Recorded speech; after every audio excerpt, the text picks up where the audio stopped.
शिकवतो तो आपला गुरु असतो आणि त्यांनी आपल्याला छान मार्गदर्शन केलं, मेडिटेशन संदर्भात छान माहिती सांगितली, ध्यान धारणाचं महत्त्व आपल्याला सांगितलं आहे आणि ते कसं केलं पाहिजे हे देखील तुम्हाला छान सांगितलं आहे.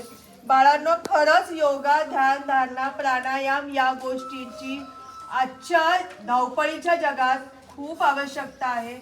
आज जेव्हा जेव्हा आम्ही आमच्या पर्सनल काही आम्हाला अडचणी येतात, शारीरिक काही त्रास होतात, आम्ही हॉस्पिटलमध्ये जातो, दवाखान्यामध्ये जातो, डॉक्टर म्हणतात मॅडम तुम्हाला काही झालेलं नाही आहे, तुम्ही योगा करा, तुम्ही प्राणायाम करा, तुम्ही ध्यानधारणा करा.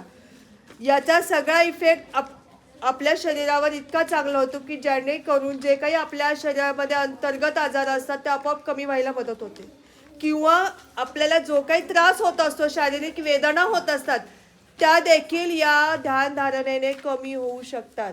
आपली मुळात जर आपली मनाची शक्ती वाढली तर कुठल्याही आजारावर आपण मात करू शकतो, ही प्रेरणा आपल्याला मिळते. आणि म्हणून ही ध्यानधारणा, योग हे आपल्यासाठी खूप महत्त्वाचं आहे आणि आता ती आवश्यक गरज बनलेली आहे.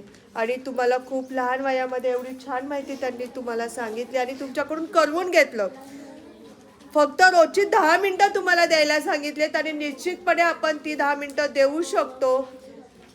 आज या ठिकाणी आमच्या जिल्हा परिषद प्राथमिक शाळा या ठिकाणी हे सर्व ध्यानधारणेचे टीचर आज आपल्याकडे आलेले आहेत आणि तुम्हाला छान मार्गदर्शन त्यांनी तुम्हाला केलं.